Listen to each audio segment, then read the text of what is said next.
Conservation District. Today is December 12th, 2014. And I'd like to call it with a roll call. Commissioner Newman. Here. Commissioner Coleman. Present. Commissioner Benson. Here. Commissioner Higgins is absent. President Dale. Here. And Pledge of Allegiance. I pledge allegiance to the flag of the United States of America and to the republic for which it stands, one nation, under God, indivisible, with liberty and justice for all. Thank you. I was going to ask you to do it, Stephen. There you go. I just anticipated. All right. Brian, report out on closed session. Yeah, the commission met as to item A, no reportable action. Items B and C have been deferred to the end of the meeting, at which time the board will return to closed session. Here. Public comment. It's this period, this portion of our agenda is reserved for people's comments, public comment on items not on our agenda. If you wish to speak to us on something not on our agenda, please step forward to the microphone, identify yourself, and let us have it. My name's nervous, you see me stand up. Your microphone down. Now. Thank you. Okay, can you hear me now? Good. All right, seeing as there is no public comment, I will move to item 8, adopt resolution 2024-14, a resolution of the Board of Commissioners of the Humboldt Bay Harbor Recreation and Conservation District, declaring the results of an election held November 5th, 2024.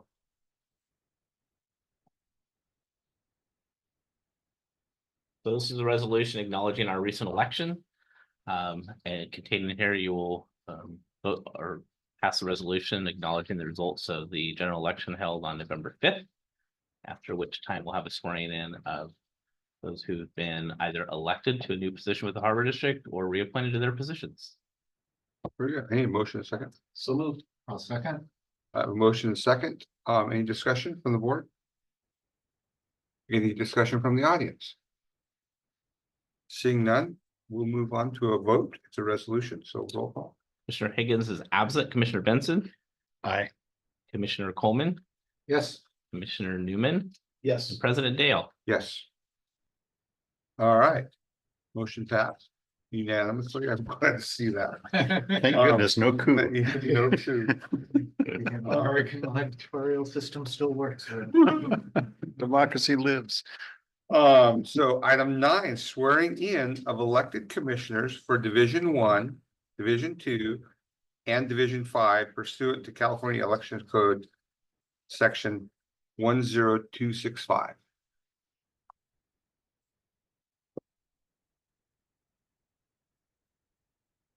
All right, so our newly electeds are Aaron Newman, Greg Dale, and Jack Norton. If you guys would like to stand Jack, and you would like, raise your right hand. Do you want to do this as a unit or do you want to do them individually? oh, he should probably be individual. Okay. All right. Jack, if you would like to raise your right hand, do you have a preference of swearing or affirming? No problem. Okay, so I, and then state your name, Jack. do solemnly swear Solemnly swear. that I will support and defend the Constitution of the United States Support the Constitution of the United States. and the Constitution of the State of California against all enemies, foreign and domestic, that I will bear true faith and allegiance Allegiance. to the Constitution of the United States and the Constitution of the State of California, that I take this obligation freely without any mental reservation or purpose of evasion, and that I will well and faithfully discharge the duties upon which I am about to enter. Congratulations. Thanks, Jack. Have a good picture too. Well, congratulations. Again, sir. You may now kiss the bride. Yeah. All right, hopefully I get a good picture of it. For the newspaper. No, let's get a better background. Could use the swearing in This is background or perfect, right here, flag, staff. Thanks. Thank you.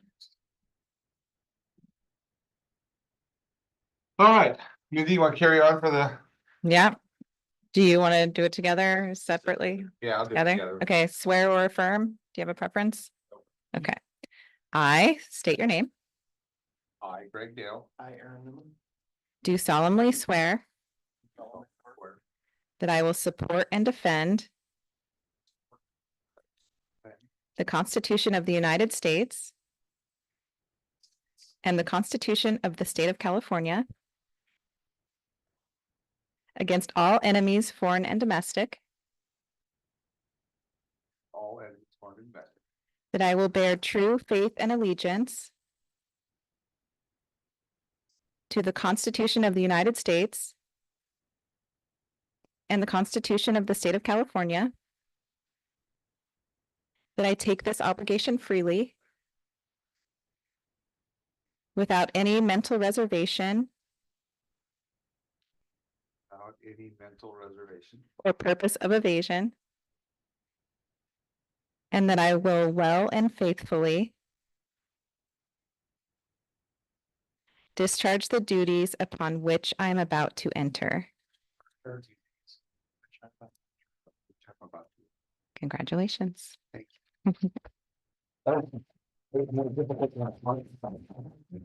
We got through though. Yeah. President Dale. President Welcome, Dale. Jack. Oh, thanks. Welcome. Thank you. Thank you for your service. And so we're gonna move on to consent calendar. That, oh, do we? Just a quick note to the board and to Jack. We definitely need to speak into our microphones tonight, so we share microphones so we don't get echoes. So when you are speaking, if you could just grab the mic and aim it your way and make sure that, you know, it's not the voice, but we want And it want to doesn't hear everybody. amplify to the room, it just amplifies to the sound system that is recording. Yeah, we have people listening online. They're not commenting, but they're listening online. So They comment if they can't hear. thank you, President Dale. Thank you. Consent calendar. I make a motion to adopt the consent calendar. I'll second. I have a motion, a second. Any discussion? Seeing none, no discussion from the audience. We don't discuss consent calendar. I would call for a vote. Not a resolution. All in favor, please signify by saying aye. Aye. All opposed, please signify by saying nay. Whew. All right, communications reports and correspondence received. No formal correspondence received, but there will be something in the director's report. So these are 7 things to highlight from the month. Our months are very full. They're very, very busy. But we had our November Humboldt Harbor Safety Committee, and I just want to point out that we do have a pretty active Harbor Safety Committee here in the Port of Humboldt Bay. This is sponsored by the California OSPR program, which is part of Fish and Wildlife. OSPR, for those of you who do not know, is oil spill prevention and response. We also talk about the barn entrance, navigational safety, law enforcement, as well as recreational boating. Quite a number of folks are involved in this, including our bar pilots, some of our larger industrial and commercial operators, terminal owners around here. The bulk of the fuel that you consume in Humboldt Bay, motor fuels, that is, comes by barge. And so they're coming in and out of our ports, as well as the chip ships that you often see being loaded here, and soon logs. So we meet very regularly every other month. It's about a 2-hour meeting. Guests are welcome. And so just want to point out, our next meeting will be in January. We meet on the 3rd Thursday of the month. The city of Eureka put in an application for a NOAA ADV grant. That is a marine debris removal grant. This is pretty positive. They were invited to apply. So the process there is you send in a letter of intent. We send a letter of intent in with Crescent City, Noyo Harbor, Point Arena, and Bodega Bay. We kind of overshot and made too big of an area, so we were a little less competitive. Next time we'll tighten that in a little bit. City of Eureka went in independently. They were invited to apply, knowing that we have a need here in the port as a whole. And because of our partnership with the city and managing the waters, they've invited us to participate in that. So we wrote a letter of support for that application. And we're very excited to see that move forward. As a reminder, we have $50,000 between the two marinas, 20,000 in Eureka, 30,000 in from the island for derelict boat removal. Those are CF boats, not U.S. Coast Guard boats, but it's been a very large focus for us to remove derelict boats as well as marine debris. So excited and hopeful that that'll move forward. The U.S. Army Corps of Engineers is planning for the annual dredging episode. So this will be the 2025 dredging episode. We heard from Peter Moll in the Harbor Safety Committee. We will be seeing the Yaquina, the Essions, and the West Coast Dredge Hopper contract this year. The goal is to remove 350,000 cubic yards from the navigational channel and at least 1 million cubic yards from the barn entrance. So we are still on task for just a regular maintenance dredging episode, keeping our entrance open. So barring, as they say, no pun intended, but the bar, we don't have a pounding winter. We hope not to be faced with large draft restrictions. Recognition of coordinated staff efforts during the December 5th tsunami. I do want to point out that this was a wonderful opportunity to test our skills and the training that we've received to date, and all the support we've received from Troy Nicolini and his staff over at NOAA. Our team, for the most part, did a pretty darn good job. We immediately went into our mode, grabbed our safety books, and began bringing people off the docks up onto the hard or the upland.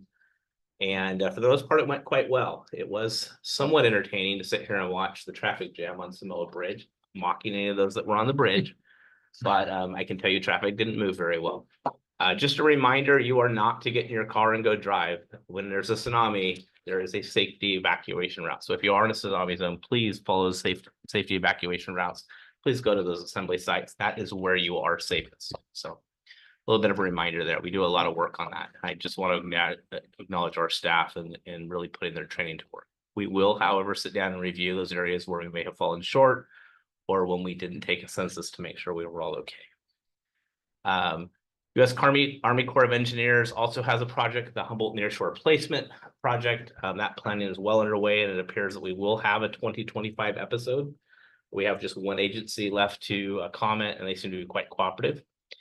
As many of you know, we have something called the littoral cell, and simply put, we lose a large amount of our beach in the winter, and we have an incredible amount of our sand that goes away and heads to the south, and then the north winds come in later on in the spring, and it builds our beach back. But it's not going at the amount necessary to replenish. So what we are now doing is looking at a nearshore placement project where the sediment that comes out of the barn entrance dredging, instead of going to hoods, which we know is now mounding and has some issues. We had to expand hoods here just a few years back because it started to grow from the floor up. And so this would be beneficial reuse, and it would rebuild the littoral cell and also rebuild our beaches. So we're very excited for that. All things point to a green light. We want to see success in this because, as you know, we put a request into the U.S. Army Corps of Engineers to get the 2026 dredging sediment to do an on-beach placement. And we're working with the agencies to have that permitted now, and that's really seen as quite successful. Again, we want beneficial reuse whenever we can reuse a sediment. These are perfect dredge character or sediment characterization. This is sand. This is exactly what needs to be going back on the beach. So couldn't ask for a better opportunity, and we're excited to see success this year, so we'll be able to use it thereafter and make this our new form of dredge disposal. Then we have an offshore wind ready training that happened this week. It was sponsored by Oceanic Network and Vineyard Wind. The district participated in that and met with people that are interested in being involved in supply chain as well as going to work in the offshore wind industry.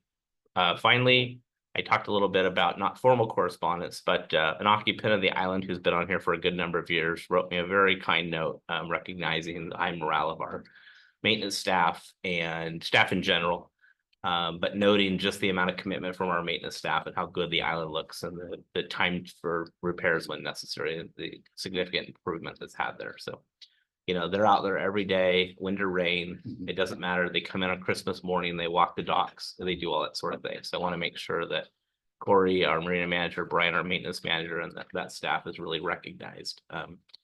They interact with Rob, Mindy, and I very regularly, and really appreciate where they're at. So it's great work product from them. And with that, I'll pass it on to our development director.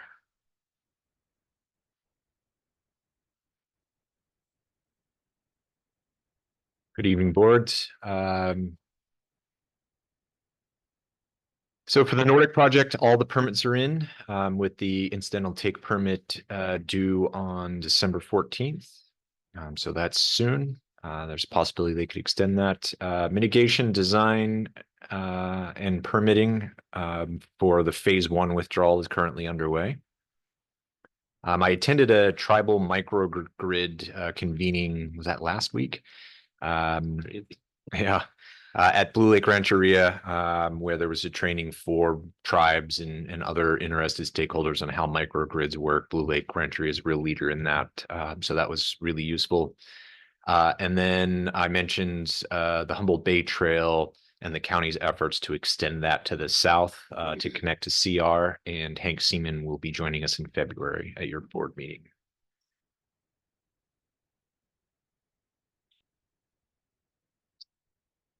I guess I could give that to him.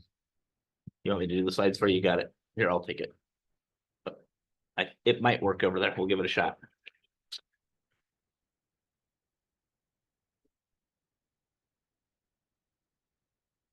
Okay, a couple of things happened this past month. So there's the ribbon cutting this week for the finishing off the Manila parking lot. I was working through a Caltrans grant, working with Manila CSD. So it's the ribbon cutting, Fields Landing Boatyard. I'm going to be talking about that. It's a little later on in the agenda item of our stormwater treatment design that we wrapped up last month. We also, with Fields Landing, we provided some training to district staff on the operation maintenance of our non-stormwater treatment system that we've had in place for some time. And then with RMT2 ocean outfall, we met with the California Coastal Commission this past month, talking about the onshore replenishment, the beach nourishment program. So that was favorable. It was a good meeting, and we're starting to work with the permitting for that. And then finally, there's some activity with the RMT1 cable landing there, or RTI is the people doing the cable landing at RMT2. So they did some trenching and installing anodes. And that's it for the engineer's report. Thanks, Mike. I'm going to give this to you.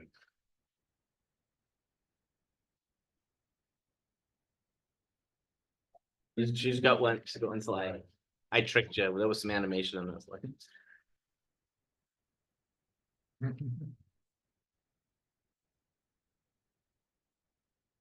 I'm Vanessa Blodgett, the contract district planner. So processing a few district permit applications, coordinating with applicants and district staff to review the applications at various stages.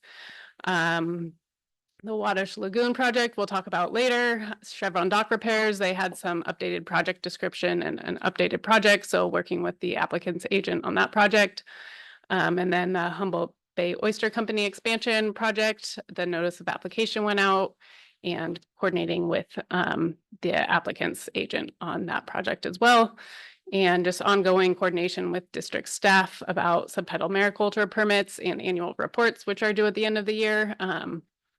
Looking into the existing billboards and jurisdiction and status review. We have a meeting scheduled with Caltrans staff next week, and then Humboldt Bay Offshore Wind Heavy Lift Marine Terminal Project, just supporting staff as needed for some of the grant stuff for that. And that's my report.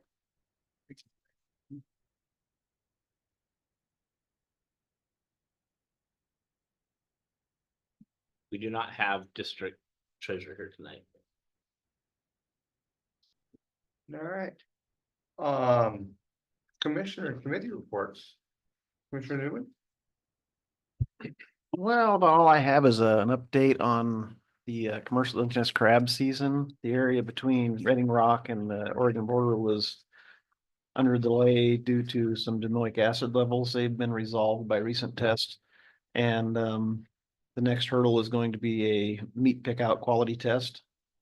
Should be performed very soon, but it looks like we're gonna have back-to-back storms for a while, so that's gonna hold that up. And then after the meat pickout is approved by the state as, I believe, 24.5% or greater, sometime during the later part of this month, there will be a meeting about the possibility of whale entanglements.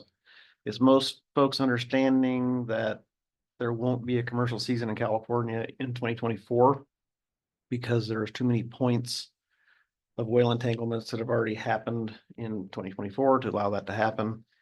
And there may be a lot of negotiations in terms of how the industry will be curtailed as far as pot limits or changes in the number of pots that participants can use. A lot of talk these days about getting Oregon permits and not fishing in California. It's getting pretty bad. But we hope there's some crab out there and we do get to go, we'll make some money. So that's my report tonight. Thank you. Commissioner Bowles? Thank you. I guess my crab report, when my daughter was home from college, we went out in Trinidad on our kayaks and went crabbing and yeah, came back with one each. So that was probably about the worst that I've done out there in a long time, but at least it was enough to have a little crab for Thanksgiving this year. We had our offshore wind subcommittee meeting this past week. With President Dale and myself. I'm not sure if there's anything that we were to report out on that we discussed at that time, but there's some things upcoming. We talked about the workforce development meeting at Bear River and more potential work with Long Beach. And then I don't usually report out on non-harbor related items, but I think I will this time because where I work at Redwood Coast Energy Authority, we're finally been approved to launch a program next year for where RCEA in Humboldt County will be administering an energy efficiency program throughout the North Coast and Sierra Nevada region for bringing specifically designing and bringing energy efficiency programs to rural customers who've been traditionally underserved from these types of programs.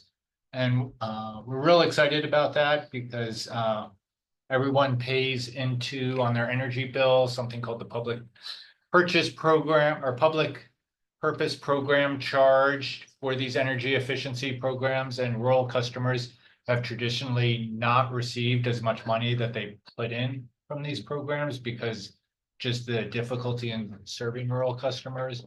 But at the same time, with the very real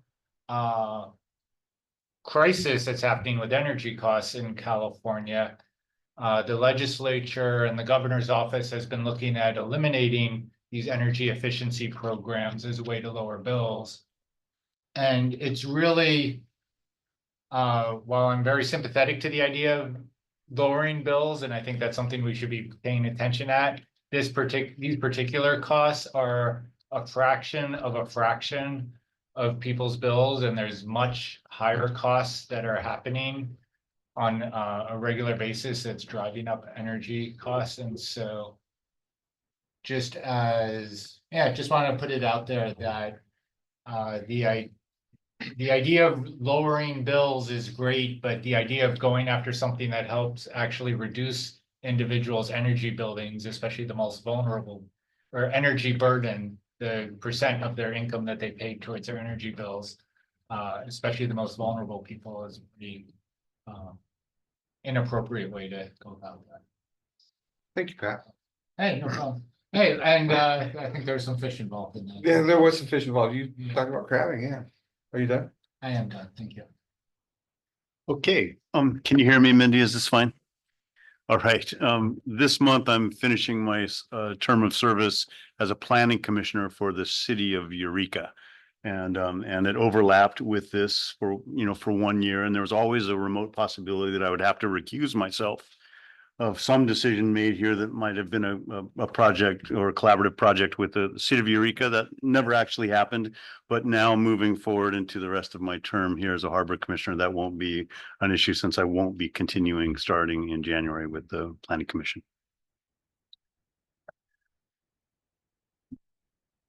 Please, Shaq. Oh, okay. Well, this pleasure being elected, and I look forward to this challenge. I think there's a lot of opportunity that the Harbor District faces, a lot of challenges as well. And I look forward to meeting and talking with the constituents and hearing their concerns and what can be done or whatever their ideas, just so I can bring that forth to the table. I think the main thing for now for me is to rapidly learn and read as much as I can and kind of get a sense of where I fit in and where I can provide more service to the community. That's it. Thank you. I have a whole lot to report. We did have our committee meeting, our offshore wind committee meeting, talk about our dock and our budget and our planning process. You know, it's a long ways from being done, but staff is on it and they're working. I feel comfortable with where we're at. I feel good about the communication that we are having with both agencies and with funders. And our staff is incredible. I had blue crab for Thanksgiving. It was quite delicious. I spent a few days in New York City and then in Washington, DC and in West Virginia with my daughter. And it was a good time. My wife and I did. So my first trip to New York City. I know all of you go to New York City frequently, but it was quite fun. Highly recommended. That's pretty much all I have. And so we're going to move on to unfinished business. Ron, you want to take us through the status report? Yes, sir. You need the keyboard, or are you good with that? I think I'm good. Okay. If I recall correctly, I think this is our 13th update, 13 months in a row. Thank you. Project going great. I have white draw. Regular technical meetings with different fields, our consulting teams. And so I've been checking with them and just asking them how they feel like it's going and prepping them to be here to present before you in future meetings. So you'll start to hear from the technical team. Moffitt Nickel has 22 sub-consultants, just so you're aware. With the budget that we have got going right now, we have the equivalent of 20 full-time equivalent staff working on this project. That's not literally 20 people. Most of these consultants aren't working full-time on this project exclusively. It's more in the range of 50 to 60 people, but the equivalent of 20 full-time staff members actively working on this. And we did a major update to our website, so I'm hoping Mindy can pop that open and show you. So somewhere in the range of 50 documents are available for review. So if you go to humboldtbay.org and then hover over Harbor Port, and the first link there is the project. And then there's a lot of information there, but if you scroll down, you'll see a whole list. Every one of those is hyperlinked. And so those are all various technical documents available for public review, with more to come. So just be aware that there's an awful lot there for review. Literally, I'd say over 1,000 pages of content. Thank you.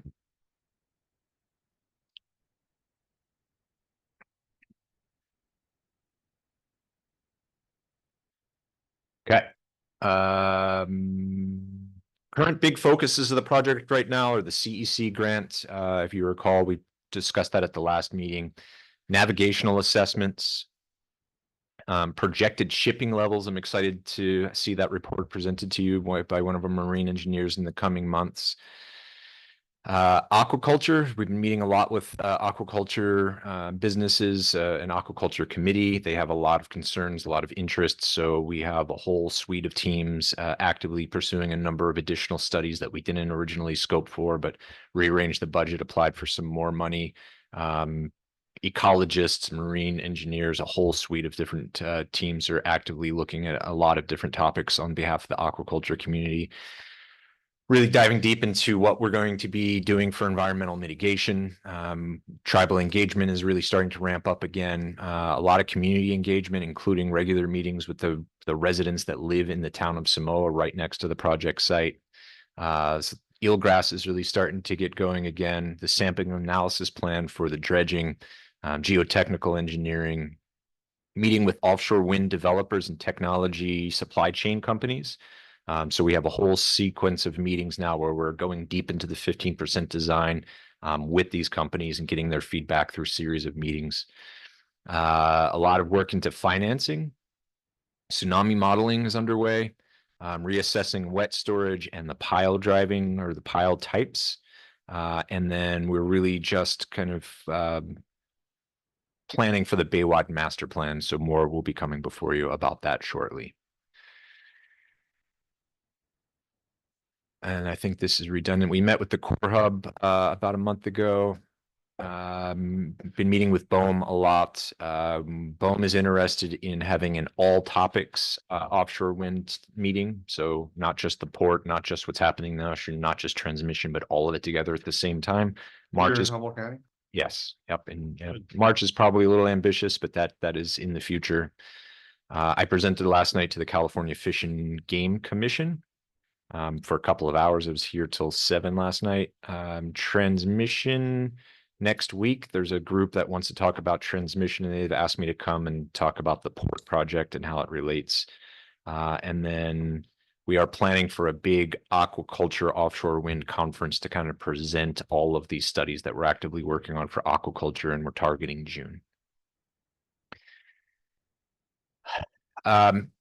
These are old slides, but I thought it would be good to revisit this because a lot of people ask about the community benefit program. So I kind of regret sticking this in there here because it's going to take 5 minutes here. But the community benefit program, as the way it was set up in our infra grant, is similar to the Headwaters Fund. So if we know about the Headwaters Fund, that started with $18 million. It's administered by county staff and controlled by a board. People apply to the fund to do economic development projects. This would be a harbor district version of that, but focused on Humboldt Bay. So the initial funding source is from that infra grant at an amount of $6 million. Funds placed into an account and then issued through a competitive program managed by the district through an advisory committee comprised of intended grant beneficiaries. That advisory committee drafts the program policies and guidelines, reviews applications against the policies and guidelines, and then makes recommendation to the board regarding management and distribution of funds. Then the board manages the program funds and approves their timely distribution. So the intended grant beneficiaries are tribes, tribally owned businesses, projects and program activities sanctioned by tribes via resolution, residents within 3.5 miles of the project site, commercial fishing, aquaculture, recreational users of the bay. Preferential grant activities are grants that directly alleviate, address, or relieve impacts created by the construction or operation of the project. Preferential treatment is given to projects that benefit the grant beneficiaries or officially sanctioned by the grant beneficiaries, provide recreational conservation benefits to the bay, geographically located in or adjacent to the bay. And then secondary considerations are given to things that indirectly benefit the grant beneficiaries, directly benefit other groups geographically located in the Humboldt Bay region. And grants are issued until the funds are expired for up to 10 years. So recall that I said that this is funded at $6 million from the infra grant, but we definitely want to make that seed money, get other potential sources of money. So state, private philanthropy, still figuring out how to make that happen. Could we set a goal, $20 million? You know, we're really looking into that. This is just kind of an example sequence of events, but we could begin raising funds now to try to enhance that $6 million, get the 6 million released at some point in the coming years. Board approves an application process for an advisory committee, receives applications for the advisory committee, appoints the advisory committee. Then the committee drafts program policies and guidelines, which are approved by the board. Then the district opens the program and releases application forms. We receive applications, the committee reviews those applications, then the board receives the recommendations from the committee and selects the winning applications. And then we could rinse and repeat for as long as we can get more funds into the program. So that is my monthly update. Nice use of rinse and repeat. Thanks. Rob? Any questions from the board? For Rob, any questions from the audience for Rob? Seeing none, we're gonna move on to item 12B. You're on, Mike. Receive a report on the design and construction of new stormwater treatment system for the Fields Landing Boatyard. Okay. This thing going? Or is this not? It's not clicking. There we go. Why is this not advanced? Oh, there we go. All right. Real quick, just how'd we get here? The Fields Landing Boatyard discharges are permitted under Regional Water Quality Control Board under an industrial general permit. And it's associated with the activities for the boat maintenance and repair. So through that program, we've had exceedances because of the type of industrial use that we have. There's certain constituents that we monitor for, and we've been exceeding primarily copper and zinc. We've had some iron exceedances, and you kind of go through different stages of how to mitigate. So initially we were working on improving our best management practices, trying to do some housekeeping, source reduction, but we're still having exceedances. So that kind of kicks us into the next level of addressing that and treating it. So we're through this action and we've come to designing a treatment system for the stormwater treatment. So oh man, there we go. Just a quick highlight, and then I'll walk you through what we got going on. So our key features for this system is going to be a couple of equalization tanks. So again, kind of stormwater hits at a surge at times. So it gets really expensive to design for the peak. So we have roughly 10,000 gallons of storage to kind of even out the peak. So we're having more of a steady flow for treatment. It kind of reduces our overall sizing and cost of the system. And so we're really limiting it to really a 50 gallon per minute. It would be our max flow rate going through the treatment system. And the actual treatment to remove the metals is going to be biochar, which is basically similar to a carbon-based treatment. That's and then we'll have a sample vault to collect samples from, and then we'll actually have some check valves to just keep from water from backing up into the system from where it discharges. But let me just kind of walk you through where we're at. So this kind of dark outline is kind of our boatyard maintenance section. So this is the whole Fields Landing boatyard. Here's the finger docks. This is where boats are brought out from the bay, and then they're maintained in this region here. This is our existing treatment system that we have for processing our non-stormwater effluent. And that is actually under permit with Humboldt CSD. And that's just a picture. This has been in place for some years now. So these are coalescing plate filters. Just really back up right here. This is the drop inlet that I'm looking at. That photo is kind of looking towards the plate filters. So this is what we're looking at. So this right now is where we draw and we kind of seal off when it's not raining and boats are being cleaned, and we get some runoff from cleaning that we'll pump water, go through these coalescing plate filters and carbon drum, and that goes again and it gets tested and gets discharged under permit with Humboldt CSD. Our treatment system that we're looking at is going to be kind of off in that as you approach, like here's the filters that we were just looking at. Here's like when you approach to come in, there's kind of this field off to as you come in on just to the north. And what we have going on is we're going to tie in, this is our discharge storm drain line. It goes out to a ditch. It goes out to the bay. We're going to intercept that. And actually, I'll do a little blow up. You can actually see what's going on here. So we're going to gravity feed into this, into our, Equalization tank. no, actually, this is our equalization tank here. Actually, it's a baffled, it's like a oil water separator and sediment. So we can kind of pull out sediments and oil and water, our equalization tanks. And then we're going to pump out of the equalization tank into this biochar and then discharge back into what'll go eventually to the bay. And this is just a schematic of what that looks like. So again, we saw that picture of the drop inlet, that we actually pump out of that we'll seal that off and we'll pump and go to the non-stormwater goes to the existing treatment system. But when it's raining, we'll open that up and it's going to just gravity feed, go through this clarifier tank. And again, we're just trying to pull out floaters like, oil, and then also sediment can settle out in this clarifier tank, and we'll have an ability to periodically remove sediment from that. Then our equalization tanks, right, kind of take the peak off any stormwater, and then from there we'll pump into this above ground biochar filters, and that'll just gravity feed back in. Get our collection point as we'll do our point of compliance for sampling, and then it will discharge to the swell. It goes out to the Humboldt Bay. So if you're wondering what a biochar unit is, just a fancy term. So these are kind of these pre-packaged totes, like a 400-gallon tote. We're gonna have 3 of those. And so just kind of the top, you have kind of like a rock filter. Here's your kind of biochar peat, which absorbs the metals. That's where we're trying to pull out the copper and the zinc. And then just kind of filters through that into just kind of a perforated pipe. And then that'll drain back out into the bay.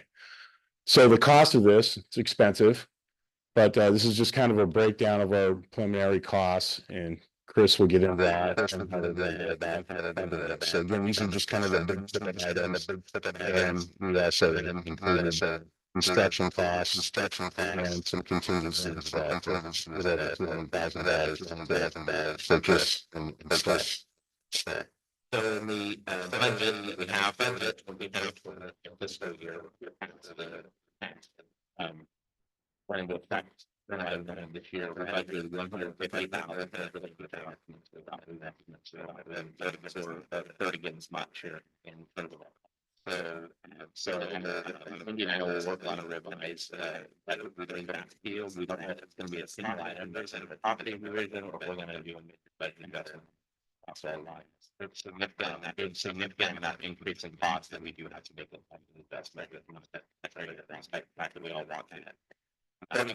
Before we get too deep into the numbers, I really want to point out that I set a goal last year. My first month as executive director, I said I'd like to get this designed, installed, permitted, installed, and finalized by December 2024. We weren't able to do that, but we've got the right system here. And part of that is we continue to have exceedances, and we had people that couldn't treat to what we need. And so SHM put a great deal of effort into working with a number of potential vendors, as well as this design, to make sure that we designed a system that would be able to reach our goals with proper operations and maintenance. So while it is significantly more expensive than what we had first set out to do, it is the better of the options in terms of a treatment system. We will still work on source control. I'm happy to share that our tenant down there recently acquired a street sweeper, and we're going to cooperate with him on getting that up here and operable. That is going to be remarkable, because that will be able to make a big difference in getting heavies off the ground. So I want to acknowledge the investment made by Rinky Marine on that. That's new news. It's very exciting news. So we all know the best treatment here is source control, but we still have to treat the water. We have to have a stormwater treatment system, because it's a very large industrial site. We have a couple of options. We could potentially use the money that we've budgeted this year. We could go out to bid for this design. We could help reduce costs by some level of self-performing. We have a very qualified engineer to oversee our construction and to manage the process for us. Or we can go out to just full bid and break this up into 2 years. So in that case, we would do as much as we're able to carry in the first year, maybe we start acquiring the precast concrete dosing tanks, as I call them, the vaults. Perhaps we get some of the mechanical pieces and we cover that in this year. We house them on site. And then in the 25-26 fiscal year, which will begin in July 1, just 7 months away, I guess. We go into the heavy construction, the installation, the startup, and then operations and maintenance. So we'll be bringing that back to you next month. Frankly, very excited to be at this point. It's a good place to be. And meanwhile, SHN continues to do periodic inspections down there for us, no less than once monthly. We're doing our sampling according to the rainfall events and when they're triggered. The tenant is making sure that we have the right kind of boom in place to try to catch as much as possible. And it's kind of an all hands on deck piece at this point in time. So that's the oversight. Yes, please. Mike, while you're still up Sure. there, I've got just a couple of questions. I'm just, looking through the plans. This one is the hydraulic profile. And so it appears that some of the elements are above ground and some are below ground. Yeah. Am I reading this right? Yeah, you are. So this, think of this as our grade. I simplified from what the plans that Yeah. were, because there are a lot of notes on that. And Yeah, right. but in essence, the main elements, the tankage is below ground. So the clarifier tank, the concrete tanks, the equalization basins are below ground. And then once we're pumping, then it'll gravity feed into these biofilters, kind of a little manifold will fit through the three of these. And the reason why I have three of them is really for that 50 gallons per minute. They're about 18 gallons a minute for each one. So that way we're kind of hit our treatment, because it's loading, it's the flow rate and the surface area are important to get the right treatment. And then it'll gravity feed back into the existing line. And then we're going to install this sample vault so that we can get a good, because there'll be an overflow component too. If we have a storm that's greater than what we accounted for in our equalization, that they'll still have to have a point of compliance if we have treated water and maybe some other water it's bypassing in bigger storm events. And is there an accumulation of the heavy metals that gathers over time, or are they neutralized in some way, or do we pump? Yeah, them so out you inside still have water? to, there's still, because you're absorbing the metals, so part of this is you still have periodic cost to replace the media. So you can test that by seeing what concentrations start building up on your what's called breakthrough. So we could still have initially, maybe we'll see non-detects coming out of this, and eventually we'll start seeing detection limits. The key thing, are we still below our discharge goals, right? And then it means that you just have to replace your media. And what's nice about having the clarifier tank, a lot of the metals are associated with, they're absorbed onto sediment or particulate. So, we'll be pulling some of that out even through the clarifier tank. And then that you periodically have to kind of vac that out and maintain this. So this system will require some maintenance. And are you considering having to replace the biochar? Is that like every year or 5 years, or do you have any? I think the main thing is looking at the loading, and it depends on how effective we are with our BMPs and other mechanisms out there. So I think that's more of we'll see as we go. I mean, part of that I would say for now annually, and then we'll see what's going on. That was, as Chris mentioned, some of the vendors that we spoke to were concerned about the performance of their systems. So we came across a more robust system and its ability to absorb the copper and the zinc. Okay. And in the long term, is the life of this this method and this facility 50 years or?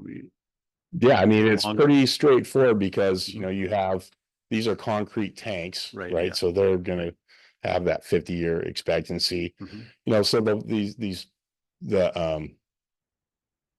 these may not last 50 years. Maybe it's a 10-year and you just replace them just because of UV and they're exposed. This is a plastic tote with this media. So depending on how, maybe 20 years what you get out of your totes. So, the concrete vaults will have a 50-year life and the totes a little shorter. And then your pump, just like any pump, you have to maintain.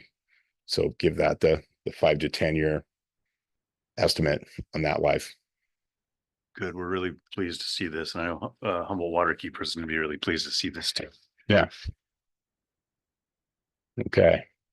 Any other questions from the board? Covered me. Might as well skip. Thank you. Any questions for Mike from the audience? Actually, I do have one. is there gonna be EPA applications necessary, and are those gonna add to the cost? Well, we already have the cost, so what this does not have the sampling, so we have seen that's through our IGP, our industrial general permit. And that's actually through EPA, takes it to the state regional level, so we're, in essence, we're kind of following EPA guidance. Bill? This is verging on a topic that the Shellfish Committee's been bringing up with staff regularly, the idea of well, this copper, I'm just assuming the copper's coming from the boats that are being sanded, so I think this is we need to follow up on this. If you're having overages here, it kind of is a red flag for what's going to happen with this marine terminal when we're stripping down these giant metal holes for the hundreds of turbines over years. Well, just some questions. What's the surface area that they're managing there at Renke every year versus the surface area we might see here within feet of multiple shellfish nursery companies who are obviously supplying seed around the world and instrumental in the West Coast oyster industry. That copper, like the copper nail in a tree, is not good for the very small shellfish. So if we're having overages down there, I think this is a good topic we should be exploring, maybe even a little more in our shellfish monthly meetings. Yeah, and the heavy lift marine terminal, was going to be under several stormwater permits when they construct it. It's called a general construction permit. And that's more sediment and things related to construction, but then this will also have what's fall under the IGP, the industrial general permit. So it's going to have to meet the same criteria that we're meeting. We're expecting the same copper-based boat non-fouling paint to be used on the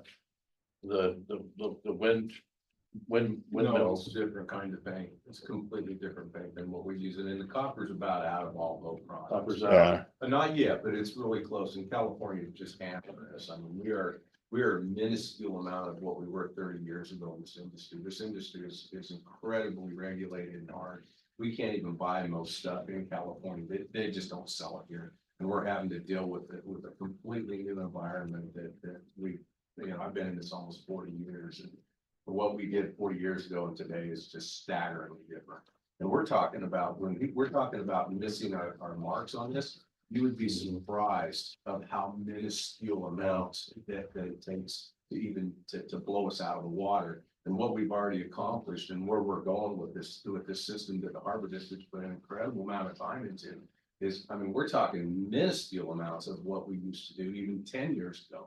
You'd be surprised if you did the background research on it, that we are so clean now that it's shocking that we're even fighting this battle. But we're right down to the point that you could take that boatyard out of this area and you would still have those content. You measure your street in front of your house, you're gonna have a greater reading than I have to comply with every single day in my yard. I spend incredible amounts of money and manpower to try to keep this clean.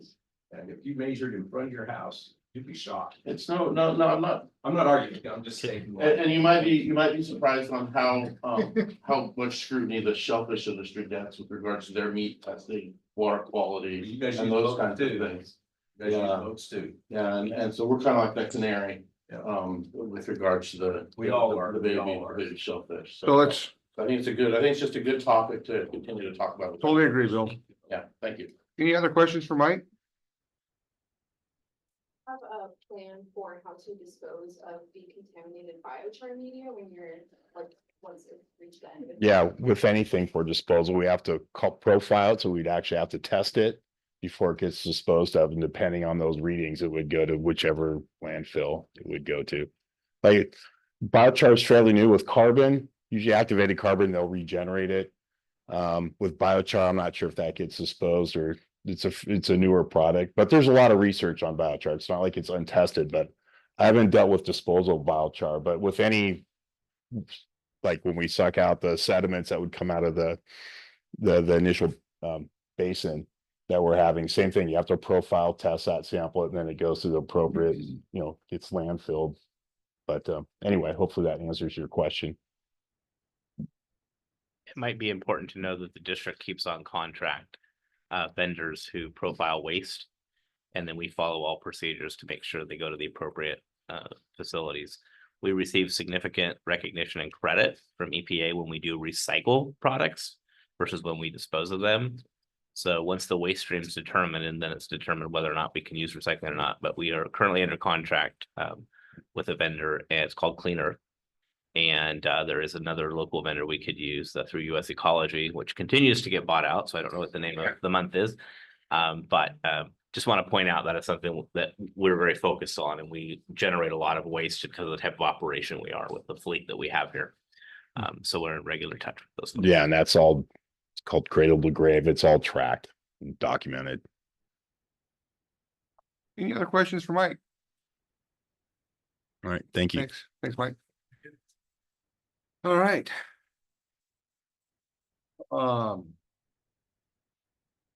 Moving on.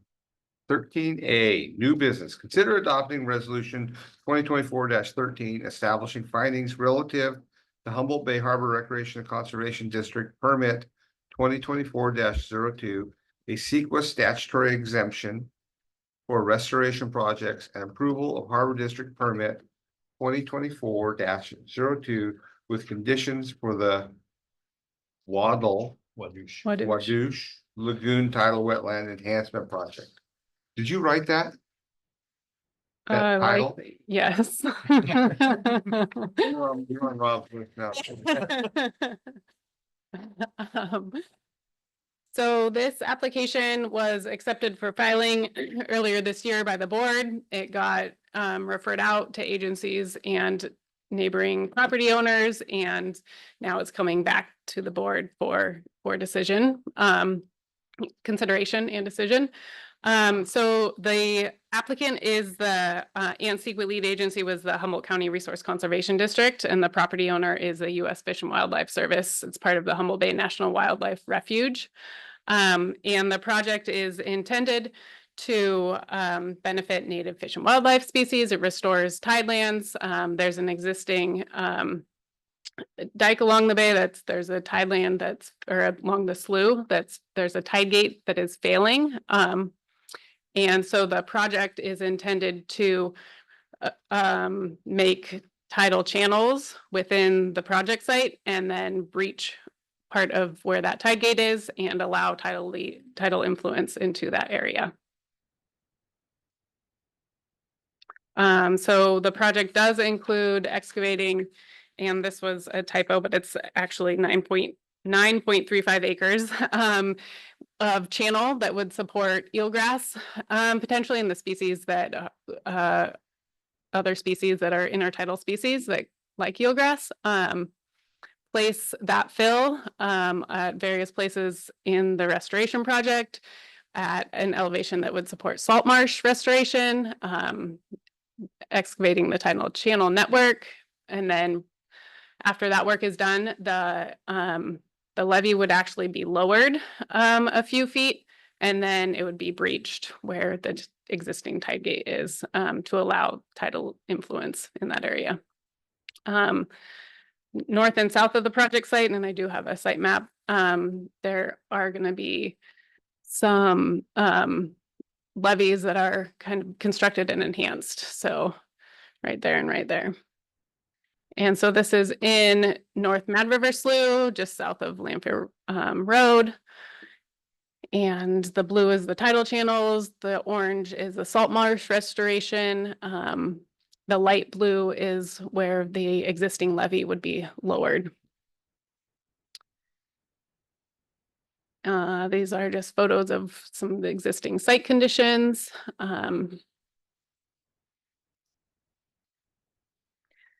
And the overall project benefits and intent is to improve coastal resiliency and adapt to sea level rise. So it is intended to capture some of the sediment that is going in and out of the slough, supports increased biodiversity. It's creating a variety of different types of wetland habitats. And there was quite a bit of agency collaboration for this project. During construction, there will be the general construction BMPs, water quality protection measures, erosion and sediment control protection measures, and biological resource protection measures. And then ongoing monitoring and management are all part of the project. This project has been ongoing for a number of years, and there is a U.S. Fish and Wildlife Service representative here who can speak more if there's technical questions. And they have been addressed several comments that through project design features. There are existing shellfish aquaculture facilities right in that area. And so there are concerns with water quality, sediment, and also with creating new habitat areas and new tidal influences. U.S. Fish and Wildlife Service did conduct a hydrodynamic and sediment transport analysis. So they created a model, they ran that model, and the model findings were that there were negligible changes to the tidal stages, and once it's constructed and working, there would be reductions in suspended sediment, and it's meant to capture some of that sediment, and that the project, according to the model, would perform as it is designed. The project does qualify for a CEQA statutory exemption for restoration projects, so it meets all the criteria. The Humboldt RCD was the lead agency, and then CDFW concurred with the determination. And the Harbor District is a CEQA responsible agency as well. All of the application materials, including the project design plans, environmental protection measures, the restoration plan, the CEQA document, some of the stakeholder correspondence and responses, and the hydrodynamic model are all available on the district's website. And the project does support some of the conservation element policies in the Humboldt Bay Management Plan, and staff is recommending adoption of the resolution and approval of the permit with the conditions for the project. And I'm happy to answer any questions. Thanks. Any questions from the board? Move to approve the resolution. I'll second. I have a motion, a second. Any questions? Yeah, I was just curious, now I'm trying to remember from when this came up before. This is a mitigation project as well as It originally was, but it is now it's not a mitigation project. It's a restoration project. Okay. All right, then I guess my question of what is mitigation. I could clarify that. Please. Yeah, sure. I'm Connor Sham, civil engineer. I work for the U.S. Fish and Wildlife Service in Arcata, and I'm the project lead principal designer. The Caltrans had purchased the parcel back in 2012, and their intention was to use it as a mitigation bank for the 101 corridor improvements. That plan did not work out for them.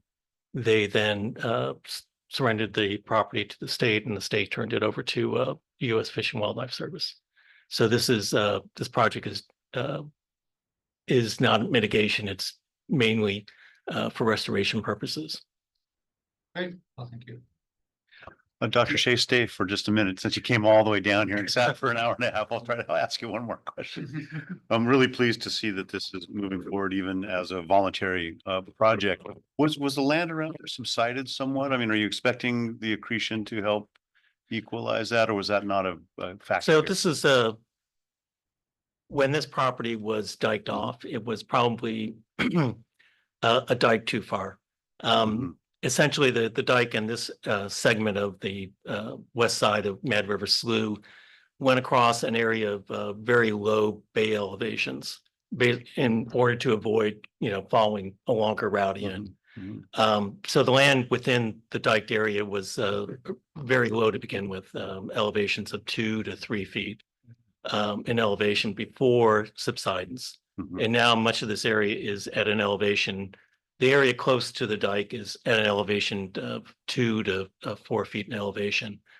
It's saturated ground now. And so that made it very difficult for a restoration project to focus on salt marsh because those elevations are too low for salt marsh. Right.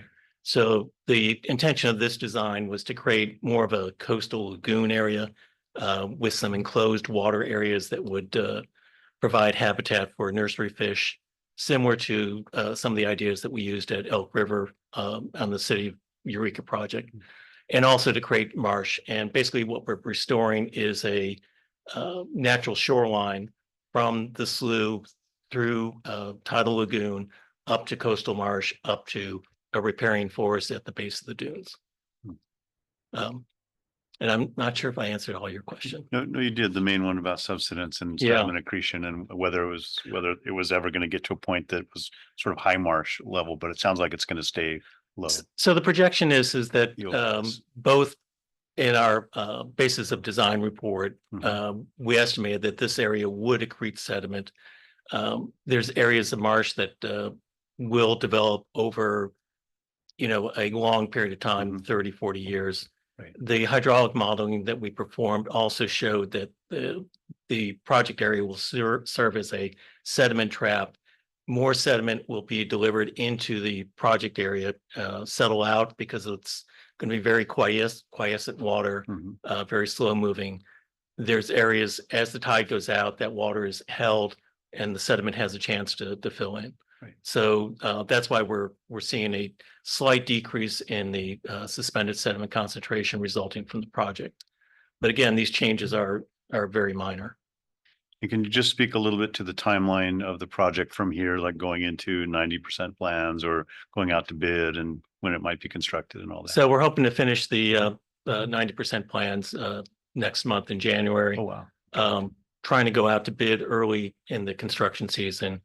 We would then be anticipating construction starting around the middle of August, extending through October 1st. And it may be done in 1 year, it may be done in 2 years, depending on contractor's choice. Yeah. Thank you very much and good luck. Thank you. Yeah. No questions. So I was glad to see, I like the project. I was glad to see that it's going to support eelgrass. That's a good topic, but I was really upset that there was no shellfish habitat included in your plan. So we had discussed this with our neighbors to the north about trying to do some oyster introduction. We're advised by our permitting people that to try to include that in the project would just Which is really unfortunate, but. yeah, I would like to see that after we have the project built to try that introduction. And I have several ideas about how to do it, using some of the methods they've used on the East Coast and seeing if we can, I'd really like to see some oysters coming back in there, the native oysters. I think that's a good spot for him too. Thank you. Thank you. Any questions from the audience? Please, Bill, step up, introduce yourself. Bill Rich, I own the neighboring parcel there, Seahorse Ranch. We're just to the north. Connor's been great and the team on the federal side's been great, talking with us many times and I think helping our concerns. You may see some letters if you're looking carefully through this packet of material I imagine you're getting. You'll see some letters from myself and others on behalf of Mad River Slough Shellfish Nursery. We do have some concerns. The agencies seem to answer those questions, but then this last week, they've built a chain link fence across my property. They knew the property line was where it was and they just built it across the property line. So, these unintended things, are what kind of get me, it's like, yeah, we can talk. And then I got to argue about a fence across our property line. Just silly stuff. I think we'll work this fence thing out, but it just brings up, I think, the concerns that I have about navigability of the slough. As many of you know, the slough from our property down has been a widely used every day and night a pathway for at least 3 shellfish farms to access their grow out space. So navigability of the slough in this vicinity, right past this project is a big deal. We don't want to see that be severed. The native shellfish, incidentally, there's some discussion amongst the shellfish community on whether or not these Olympia, so-called native oysters are really native or not. And so that's an interesting topic for another day. But maybe clams. Clams. There's several other concerns. As you know, my wife has been successful with the re-permitting of the old Kuiper nursery. We're really excited to be turning on a pump this April. We'll be bringing in, 150 micron larvae out of Oregon. We're just super excited and, looking at our budget and really, concerned about water quality. We're just up slough from this. But I'm a supporter of restoration work. I think in the long run, a project like this might be really great for Mad River Slough. And do good things for our water quality and those kinds of things. So I support the project, just kind of, worried about the weird stuff, the edge stuff. So please, I encourage you to read some of the letters that I've put my heart into. You know how to find me if there's any questions. Thanks. Thanks, Bill.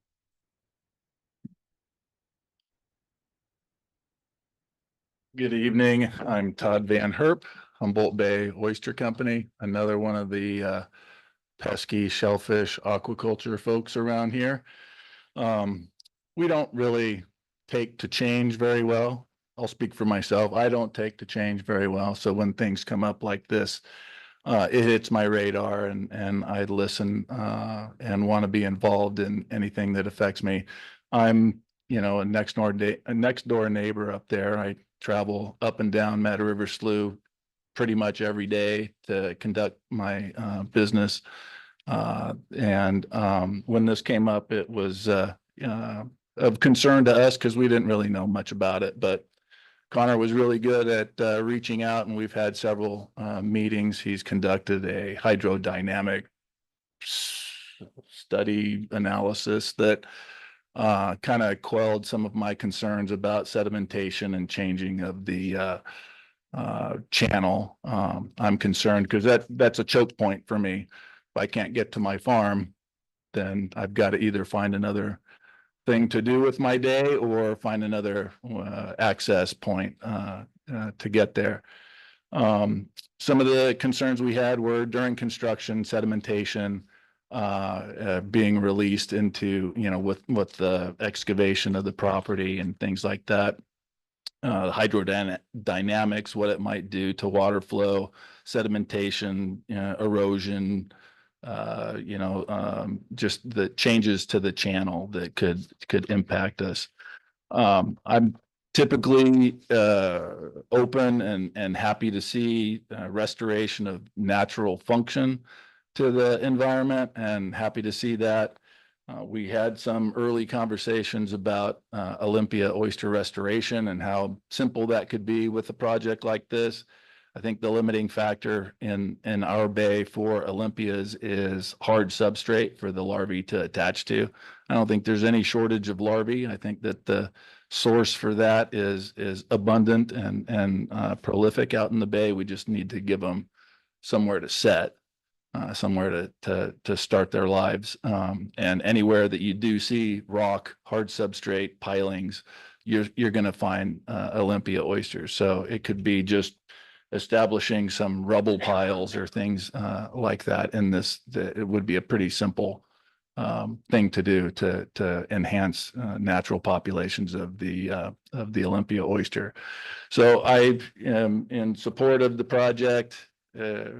Cautiously optimistic that it's not going to change anything, and I get to keep doing what I do. Thanks. Thanks, Todd. Any other comments from the audience? All right. This is the resolution. Yep. Take it away, Chris. Okay. Commissioner Norton. Aye. Commissioner Benson. Aye. Commissioner Coleman. Yes. Commissioner Newman. Yes. President Dale. Hi. Thank you. Yes, it's Motion passed. All right, we're moving on to 13B. Consider adopting a tri-party memorandum of understanding with the California State Lands Commission and the Port of Long Beach to coordinate and collaborate regarding floating offshore wind turbine staging and integration port facilities to enable the development of floating offshore wind in California. That was the short version. Yeah, I figured, Rob. We workshopped that. Hey, you for a guys couple are of leaving days. already, are you? Thank you for coming.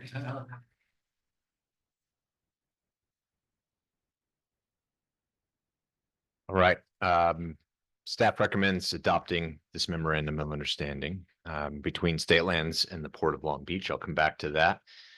So Port of Long Beach has a project very similar to ours. On the left, you can see our project. You've seen this map before. You're familiar with that. This is a plan view of the Port of Long Beach's proposed project.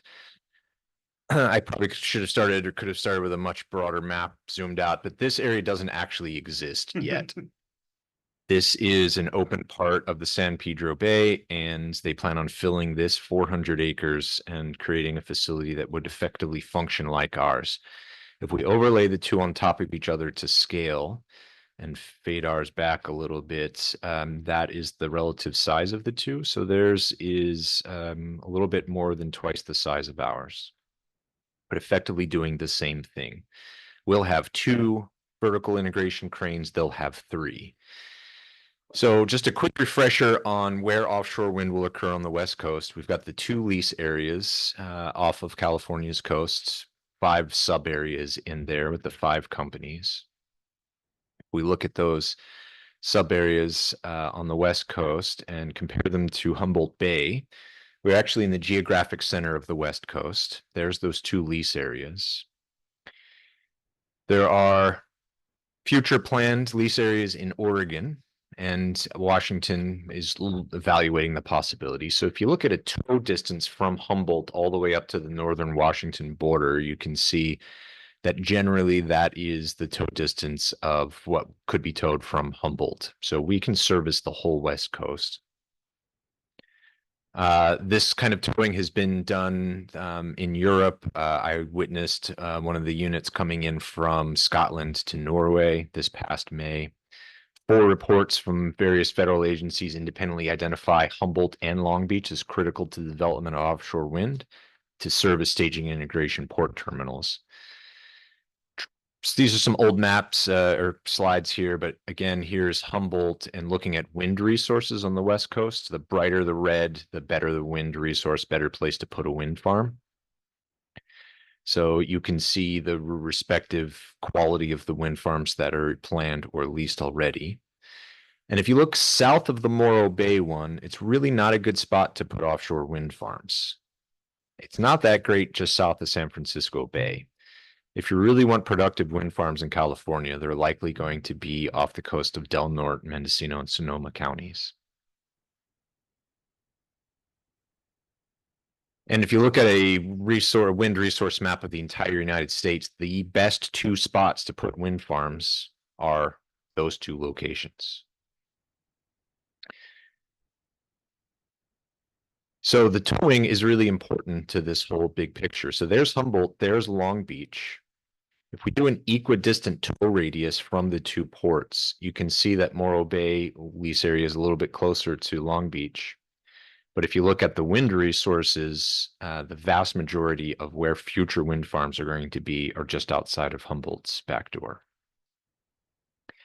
State has a goal to receive 100 or to achieve 100% clean electricity by the year 2045.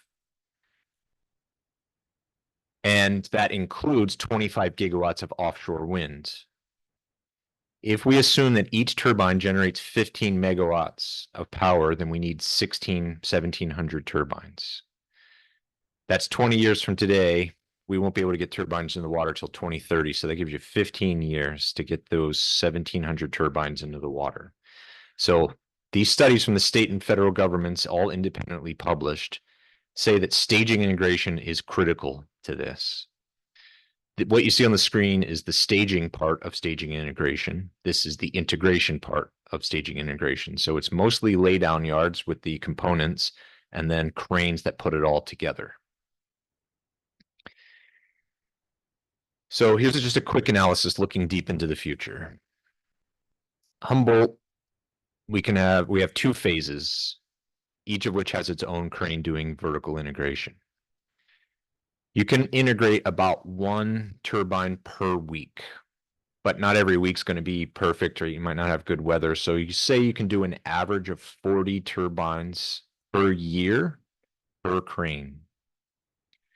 Well, so that's 40 floating offshore wind units assembled by the phase 1 crane in the year 2031. Phase 2 is not online yet. 2032, 40 more. So you can see at the bottom a total for the year and a cumulative total. I promise I'm going somewhere with this that's relevant to the MOU.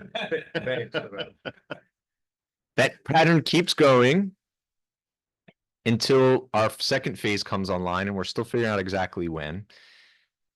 But by 2045, we could do 1,000 units.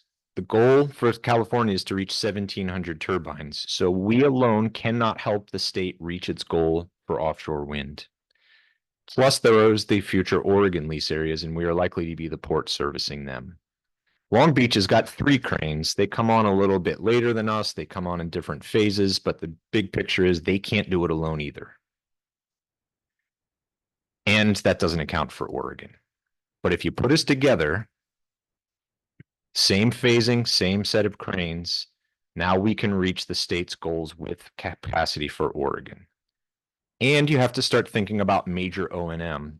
So these units, once they're in the water for 10, 15, 20 years, they need to be towed back into port and have a blade replaced or a major component replaced. So 2031, 10 years later, some of those are going to have to come back into port. Maybe they'll come back in 10 years later. Maybe they'll come back in 15 years later. Then the next year, some of those have to come back in, and that begins to compound to the point by which you reach the year 2038. You've got 800 units in the water. Each year, a certain percentage of them needs to come back in. By the time you reach 2041, you've got almost 2,000 units in the water, and you start to get the O&M major component replacements. So that by the year 2051, our 2 ports will mostly be servicing the older turbines that are coming back in for repairs rather than building new ones. Between 80 and 180 units would need to be towed back each year through the 2050s and 60s. Oh, I don't know what happened there.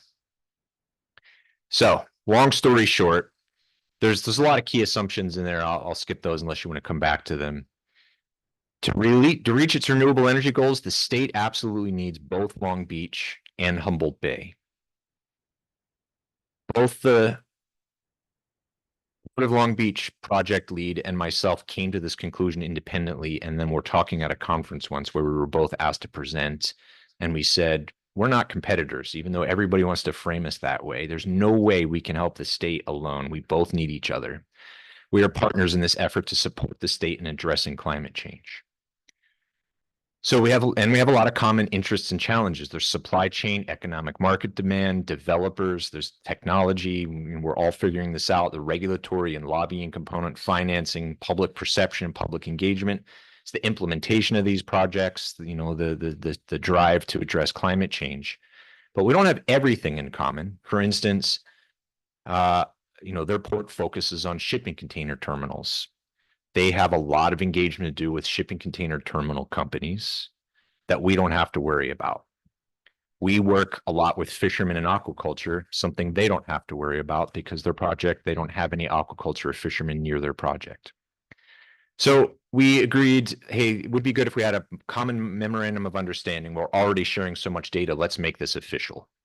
So in mid 2023, we started sharing information and strategies. Said, let's talk about formalizing this with an MOU.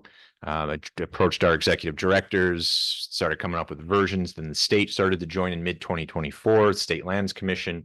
After a few months of versions, the MOU that's in front of you became a product. The MOU acknowledges our need to transition to renewable energy, that no single port can service the needs of the industry alone, that staging and integration sites must be prioritized, the importance and of transparency and public engagement and environmental protection efforts, extensive outreach and engagement to date, historical crisis of MMIP, ongoing commitments to reduce air quality impacts, that marginalized, disadvantaged, and underserved communities have experienced disproportionate impacts such as air pollution related to industrial facilities. And it commits the three parties to share information, exchange information, collaborate on planning green ports, collaborate on tribal consultation and community engagement, share funding strategies, support the ongoing evolution of offshore wind, joint advocacy for diverse workforce, integrating sea level rise planning, data knowledge sharing. This has a 5-year term from the date of adoption. And the other parties are already bringing this before their boards. And there's room for additions. The MOU allows for additions.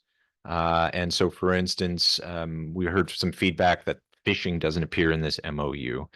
The reason it doesn't appear in there is because it's really about the things that we have in common interest with Port of Long Beach and how we can work together.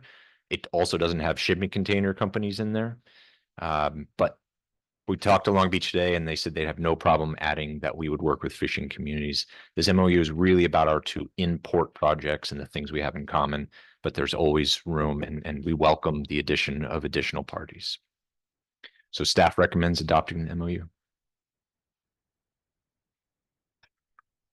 Thanks, Rob. Any questions, discussions, motions from the board? I'll make a motion to adopt it. Yeah, and I'll second. I have some questions. And maybe this is a question for Ryan. This is a memorandum of understanding as opposed to a contract or a memorandum of agreement or, you know, so does that mean that it's legally non-binding or is it legally binding? Is this you may do these things or you shall do these things with the Port of Long Beach? Yeah, it's a memorandum of cooperation. Uh-huh. Each party retains the discretion to cooperate to the level that they desire. So it's more of an expression of mutual collaboration, not binding commitments. Uh-huh. But in these types of things, binding commitments we're not ready for those yet, to the extent we ever will be.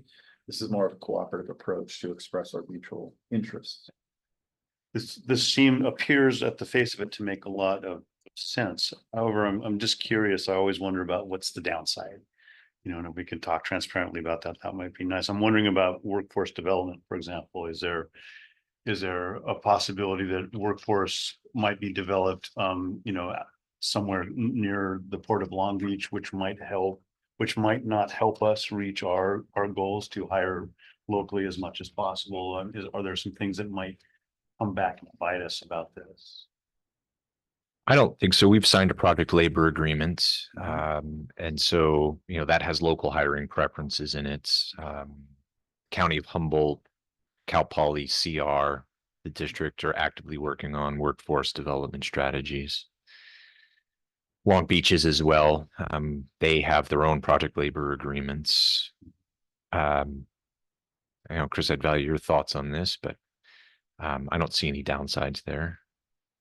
So there's not a scenario out there where they're going to be so much better and faster at it and provide people capable of doing it that we don't, and we wouldn't be as fast and we might be forced to reach certain timelines to hire more people from out of the area than we want to or planned on through the PLA.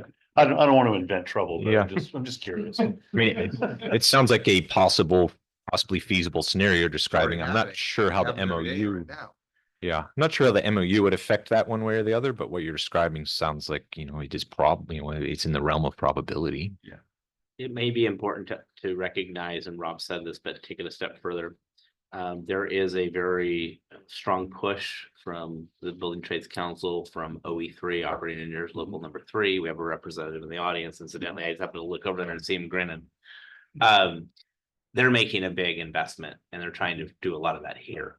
Right. They have a regional training center not far away from here that may be suited to adapt and to include those activities that are necessary to train the workforce would work in wind. It's also notable they continue to apply for additional funds to expand these programs to create additional opportunities. they recently approached the district about supporting an application for a small grant through the Department of Energy, which will help to ready the workforce. And so there is a very concerted and very focused and active, not planned, but active effort that's occurring here in our area. Yesterday at the training that I mentioned earlier in my report, one of the Building Trades Council representatives came to me, and one of the discussions we had is having a satellite training center here in Humboldt County, and how are we going to assemble that? Where's it going to go? I think the district is very interested in participating in that. I think the district is very interested in leasing that space. So I would say that very well taken point, and it's something that we're very aggressively working on. Workforce development is not the district's initiative in this, it's the terminal, but we have to get active in it. So I recognize that, Commissioner, and I can't ask Cody to come to the podium, but I can guarantee you that they're working very diligently on it on a local level because we hear from them routinely. Because there's a smack of exclusivity with this, but with the Port of Long Beach and the Port of Humboldt, you know, are we making enemies that we don't want to make with Port of San Francisco or Oakland or some other places? Is that, I don't know. Yeah, I'm just curious. Well, the about reports, unintended maybe you want to consequences. tell them what the reports point to in terms of facilities. San Francisco can't do staging integration. Though we work closely with their staff. We want to buy blades from them. We want to buy, floating foundations from them. So we have a close relationship. I imagine it's not unlikely that we'll do MOUs in the future, or maybe even for supply chain. This is about really making an announcement that we are not competitors, right? We don't want to be framed as competitors. I don't want to be invited up on stage anymore and have somebody try to pit us up against Long Beach. We're sharing information. We're on each other's environmental CEQA strategy calls. We're trying to help each other, and we want everyone to know it. The other ports are already aware. Now, to answer your question, no, I don't think so. I hear that. Thank you. Okay. No questions. Eric? I would like to mention that I really appreciate you contacting the port about the fisheries. And it's not just the fisheries. As the representative of the First Division of Humboldt County and a member of the community, this is 100% great. I think it's awesome. But there's people that are worried about this project because there could be detrimental effects to certain industries, aquaculture. I know there's a huge recreational fisherman community in Long Beach. There is aquaculture there. There is a lot of shared things. And I know folks all the time are telling us that they're concerned about these, impacts from offshore wind. That's why I'm really grateful that you did contact them about the fishing, and it's not just fishing, it's aquaculture, the maritime industry in general. It's not part of that offshore wind facility. It's just really important that when anything shows up like this, that groups that are worried about being affected adversely get called out. I really appreciate you helping.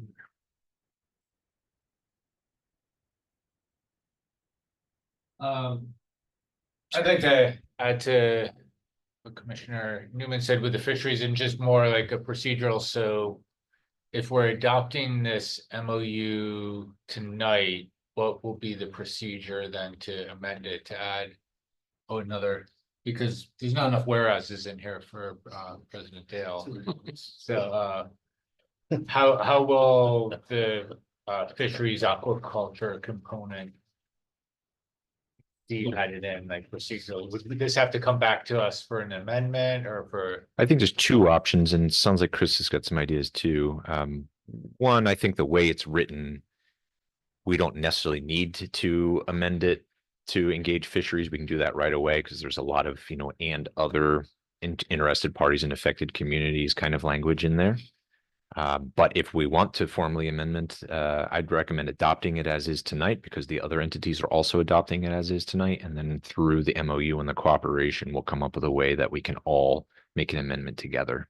And it might be that in the course of the next 3 months, we identify other things in addition to that. So we'd probably try to bring it back to you rather than 5 times, bring it back to you once. I appreciate that. Then. I'd like to. You want to do language tonight? No, I trust you to bring language back, and because makes no sense for us to spend time coming up with language that might not work for Port of Long Beach or. And then, maybe I missed it in your presentation, but, what's the value? And I'm asking a rhetorical question, maybe a little bit, but the value of the CEC being a signatory to this too, like, so what's that bringing to us and to the table for us in Long Beach? The California Energy Commission has been a major funding partner to the district. They have a $45 million grant out right now that will likely fund Long Beach. They're close partners with the State Lands Commission. CEC is deeply involved in everything offshore wind, so it is to the other three parties' interest to have the Energy Commission involved as well. They're really leading, in my opinion, they're leading what the state's doing on energy. It's their job, right?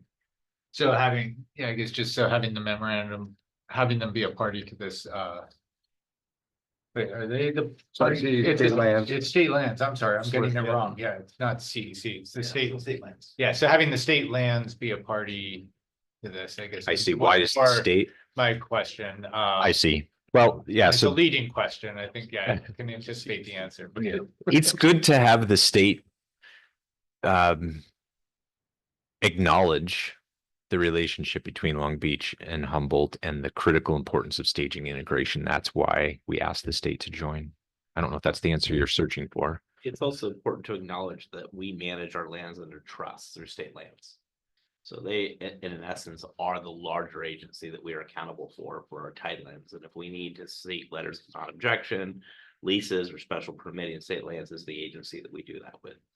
So it is significant that we're doing this with state lands. They are who we get our authorities through in terms of tidelands. So you got? So thanks for this, Rob. We've been talking about this for a long time and we have spent a great deal of time with the Port of Long Beach and State Lands Commission working through this. They are, and I was nervous about dealing with the Port of Long Beach. It's not, I mean, they're true heavyweights in the port industry in the world, not just in California, not just in the US, in the world. And they are, they have been nothing but helpful.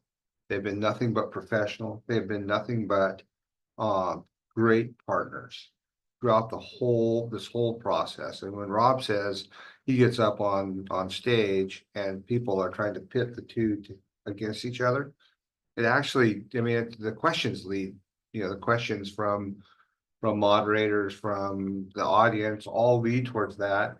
And it's honestly, it's getting tiresome now. At first it was very nerve-wracking. Now it's very tiresome. And I don't think it's been helpful. I think this is to put some of that to rest. And I'm glad that we're here. So we've talked about this for a long time. I'm pretty sure that the language covers just about anybody that we need to cover, including container shipping companies, should they need some help. But I have a motion in a second. I'm going to take it to the audience. Any questions?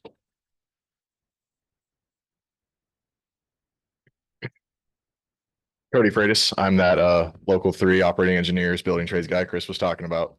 I kind of just want to talk about workforce and training, what you were talking about, Craig. Part of that, the competition with Long Beach and us, if there is a training that's going on down in Long Beach that makes it so they're going 1.5 turbines a week, or they're somehow they're stepping up, they've got a better mousetrap. That's not a competition that I'm looking at. I'm looking at something that I can then implement, something that I can then bring to my local workforce, our local workforce. That also helps help combat the climate change that this project is really focusing on. So I see that as only a net positive. I do see that a lot of the training, anything coming from that standpoint, is going to come from the developers wanting the most expeditious project going out safely, and just it's money and it's climate change. And we're trying to mesh the two together, and that gets really messy. But I do feel like the largest part of the training is going to come from the unions and the developers and the state agencies working together to create the best product for the communities. And I don't think that's going to be a problem. And we're doing a lot to train and build a workforce right now, with construction being identified as one of the most easily transferable skills to these projects. So as far as building out a multi-purpose marine terminal, I think we're fighting on the same playing field as Long Beach. And it's not necessarily a fight. They've got the same scope of work that we're gonna have. They've got the same caliber of workers they have. They're not better than the people we have up here. And we're not gonna let them be better than the people we have up here. We're gonna train. We're gonna get our workforce where they need to be. So I just, as a union member, working in the field, now on staff, trying to teach people, break down barriers for some of the programs that this Harbor District was supportive of us on. We're building that here, and we're not gonna give up. Thank you. Thanks, Greg. Any other comments from the audience? Please. Shorty coming up. Hello, my name is Sylvia Van Ryan. I am a GIS and policy analyst for Humboldt Waterkeeper, and I'm speaking on behalf of Humboldt Waterkeeper. We commend the Harbor District, State Lands Commission, and Port of Long Beach for their commitment to meaningful community engagement, a green port strategy, and a site-specific permitting approach within this MOU. The memorandum and staff report acknowledge ongoing commitments to reduce impacts to air quality, but fail to address water quality, which is central to our mission, as well as the harbor districts. Given the inevitable impacts on water quality and marine habitats during port development, we recommend adding specific commitments to reduce water and noise pollution. It's really encouraging to see environmental justice being considered in this memorandum, and we recommend incorporating more precise language regarding environmental justice considerations to help ensure transparency and accountability in the process. In section 2.1, S&I site planning and permitting, the MOU calls for regular meetings with key regulatory agency staff and subject matter experts. We ask that these meetings be open to the public and agendas and minutes be accessible. Finally, under section 2.7, S&I funding and financing, the partner agencies are encouraged to share information with one another, which is a theme throughout the whole memorandum. To further enhance transparency, we would like to see a commitment to sharing data and information with the public. This could be accomplished through a public-facing data hub, whether newly created or utilizing an existing platform such as the California Offshore Wind Energy Gateway, which is hosted by Data Basin. Thank you for your hard work and commitment to offshore wind collaboration across the state. Thank you.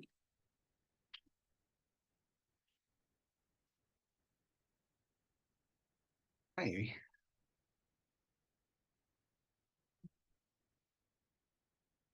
Hello there, Amy Jester. I'm the Director of Policy with the Redwood Region Climate and Community Resilience Hub, or CORE Hub. I just want to appreciate the Harbor District for moving forward with, or presenting the MOU for your consideration, and moving forward in growing collaboration with the Port of Long Beach and State Lands Commission. I think there's a lot of really innovative and powerful stuff in the MOU. So thanks for all the work that that Rob and the team did to develop the MOU for your consideration. It's wonderful and I think historic that MMIP and sex trafficking are addressed in this MOU, and really appreciate that the Harbor District's resolution is specifically named in there. So thanks for doing that. And also want to acknowledge the environmental justice and environmental protections elements of the MOU, as well as tribal consultation and community engagement portions. Overall, I think it's a really strong document. There are some pieces that we think could be added in to strengthen the MOU. Again, really important that the MOU includes collaboration on green port strategies. We would have liked to have seen an explicit commitment to advancing enforceable zero emission mandates to avoid a potential increase in diesel fueled equipment and worsened air qualities at both facilities. As the Sylvia from Waterkeeper just noted, including water quality and efforts to avoid noise pollution would be helpful in strengthening the MOU, and lifting up the importance of community agreements in addition to community benefits programs. While environmental justice is addressed in a number of ways throughout the MOU, specifically naming a commitment to collaborating to adhere to SB 1000 is important, just so that we're continuing to come back to a law that guides local jurisdiction on advancing and adhering to environmental justice policy.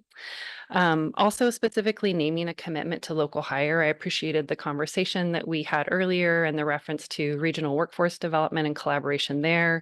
But again, being specific around that commitment to local hire, I think could be really valuable.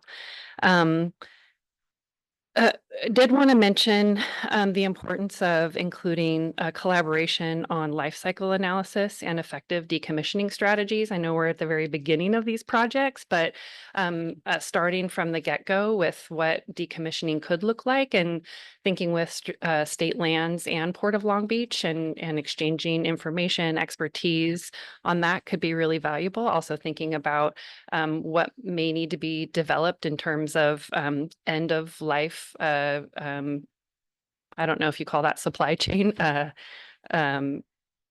but would be useful as well. And then also strengthening tribal co-management elements. I do appreciate that Governor Newsom's statement of administration policy on Native American ancestral lands is noted in there. And there's a specific section on tribal consultation. However, I think especially with the passage of AB 1284, which I recognize the Harbor District isn't required to adhere to, I think there's a lot of interest in naming tribal co-management in agreements like this and incorporating that into projects like this. And that's all I have. Thank you very much. Okay. Would anyone else care to comment on this MOU? Seeing that, I'll bring it back to the board. Any other questions or comments? No, up here. Yeah, I'm back to the questions. I appreciated, both Core Hub and the Water Keepers, comments, and I'm always in, still, I guess, on the newish side of being a commissioner. I always wonder when is it worth it to like slow down, take another bit of time to make any additions that like ones that were suggested. What I know in reading this is that I don't see anything that's stopping those other things from happening. This isn't limiting or excluding life cycle reuse or water quality or any of the things that are being asked for tonight from the public.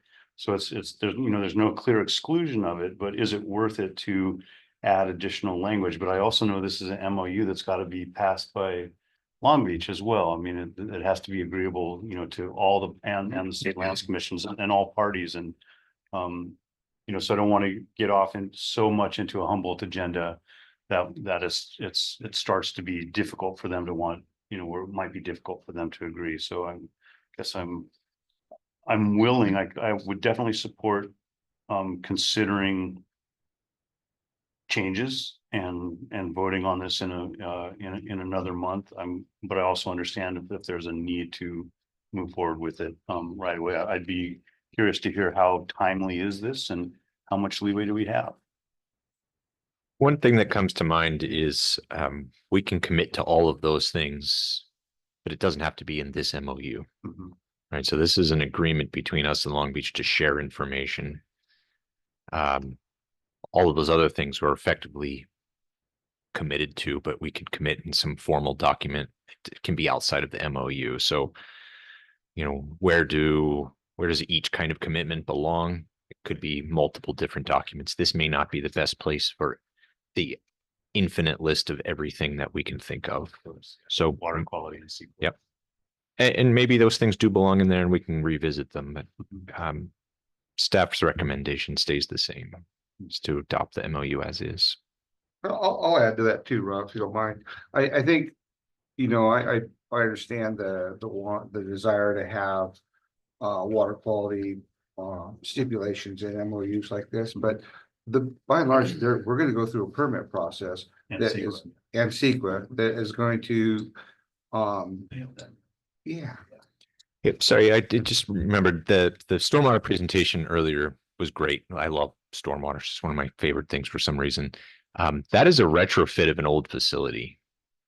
This new project will have stuff like that inherently built into the design. And so there will be a stormwater presentation coming to you within the next 3 or 4 months. And you'll see a pretty impressive complex stormwater structure built into it. We also have to get 401 water quality certification permits. So water quality is inherently just obligated in the project through permitting processes. And, the stormwater system you'll see goes above and beyond. And I'll add to, a pretty long and exhaustive career of looking at water quality impacts from that peninsula. And for what it's worth, I mean, when was the pulp mill designed?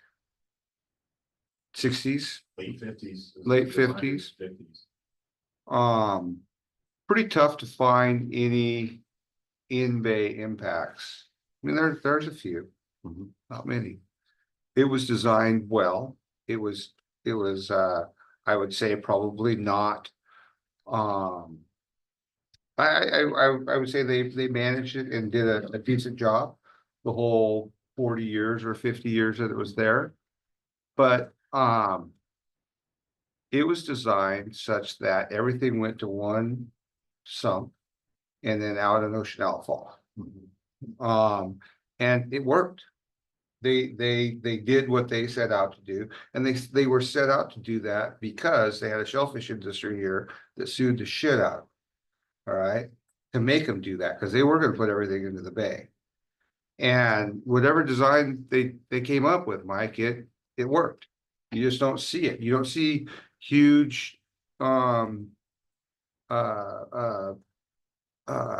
pollution events out there. You see some of the normal stuff, like you do around town, but you don't see that. That was a huge industrial site. You just don't see it. You don't see it in the bay either. So I have a feeling that whoever designs this dock, which I think we're going to be in control of that, can do a better job than they did. And we should not see impacts. And God, Bill, I hope we're not grinding, 425-foot base copper paint off of those. They don't use copper anymore, but that'll probably all be done somewhere else, not here. So don't grow shellfish in San Francisco Bay. But I'm confident that we will come out of this with decent water quality, as good as we've ever had it. And I'm not sure that the MOU is the place to put all that stuff, because we are going to be talking about that ad nauseum for the next 15 years. That's my 2 cents. No, God, really? More? Yeah, I'll go ahead a couple 2 cents. Please, I put mine in.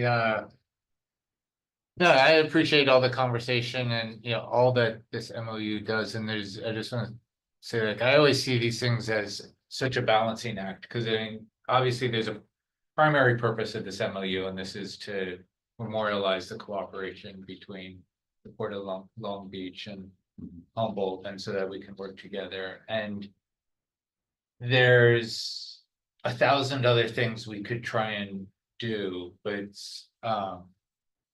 sometimes that's what I'm saying, it's a balancing act. And so it's great to get these other things in. And obviously I care deeply about water quality and the fishermen and everything else, but we also we are gonna be talking about that in multiple other places. And the purpose of this is, this is not a water quality document. Of course not. This is not, and even though I'm thrilled because it's historic to have MMIP in it, this is not even really an MMIP document. This is a data and cooperation document between the Port of Long Beach and Humboldt Bay, and that's the intention of it. Other things that we can get in there is great, but I think also moving forward, and there's plenty of opportunity to fight those other battles as they come. I'm not even necessarily fighting battles, might be the wrong term, but to make those things happen. Because it's also an MOU, so nothing we put in here about water quality would be enforceable anyway. So This is just about like a resolution. Yeah. So, yeah, for that, I'm in favor of adopting it, but you know, where there's opportunities to amend it and add more to it. In the future, I'm all for that, but trying to see also like, what's the reason that we're doing this? I think one of the things to possibly add and at some point is one of the folks brought up was the end of life. Yeah. And the recycling of the wind turbines and how the, you know, the environmental impacts of those things. And, you know, the other thing that kind of brings us some, well, water quality is the PFAs, the polyformic chemicals or forever chemicals. Leaching out, and those are those concerns. But that's something for data sharing, and I hope, you know, one thing I would hope that we would talk about or share on the data is, hey, what are we going to do? And I'm sure that's just part of it, though. What are we going to do with the end of life recycling of wind turbines, and how does that go about being incorporated in the plan up front? You know, some of the earlier presentation or earlier discussions. Subjects were, I was even thinking, you know, operational cost, and, you know, to having a plan, not just the budget to build something, but also a budget to operate and then eventually dispose of or keep it going. But anyway, I think for now, I'm ready for the vote, and let's move forward. Thanks, Jack. Any other comments? So I'm gonna call question. All in favor, please signify by saying aye. Aye. Aye. All opposed? Please signify by saying nay. Motion passes. No, so Emma, there's no MOU. resolution attached. All right, future agenda items.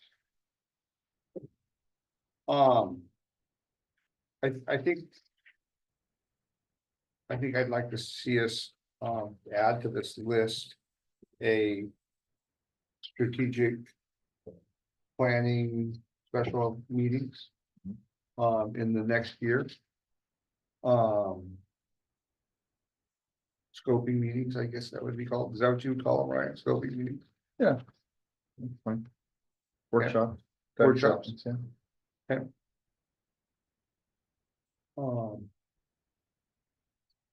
And I don't know that it has to be an agenda item, but I think it's gonna be an agenda item that we should, or a process that we need to talk about openly.